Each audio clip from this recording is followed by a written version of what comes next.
Hey guys, it's Grisha. Thanks for joining me for this episode of I've Changed My Mind. Good boy, Beanie. So one thing I've changed my mind about is labeling of dogs and other animals. Okay, and people.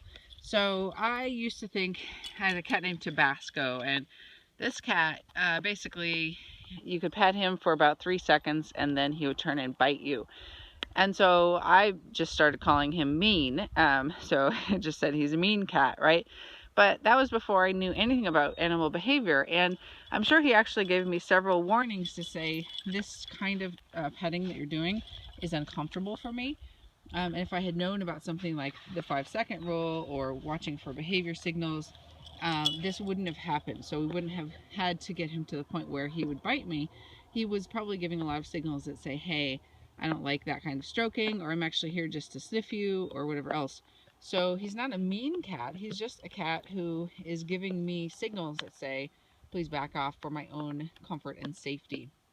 And that's true in terms of dogs. I used to call dogs aggressive dogs or reactive dogs, just kind of what other people did, fearful dogs. And it's not true. They're not fearful or aggressive or, showing reactivity 100% of the time. There's lots of situations in which they don't overreact or don't show aggression. And so we can't just say that that's an aggressive dog. It's not 100% aggressive. And the partial reason for that is that changes our what we do in terms of treatment or working on that issue. Bean Bean, can you come here? Come.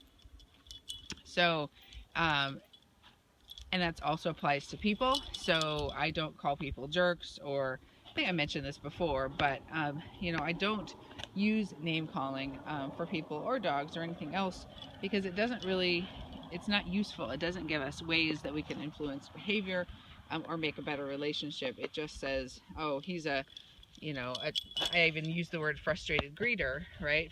In my bat book, the original one, I use that as a term to say that the dog wanted to greet, but couldn't. But the problem with that is that then if you label the dog as a frustrated greeter, then you aren't watching for those nuanced behaviors that say actually the dog is looking for an increase in space, so looking for more room away from the other dogs at this point or whatever else.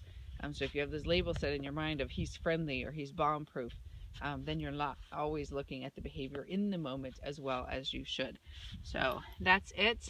The lesson for today that I learned is no labels. Talk to you guys later. Bye.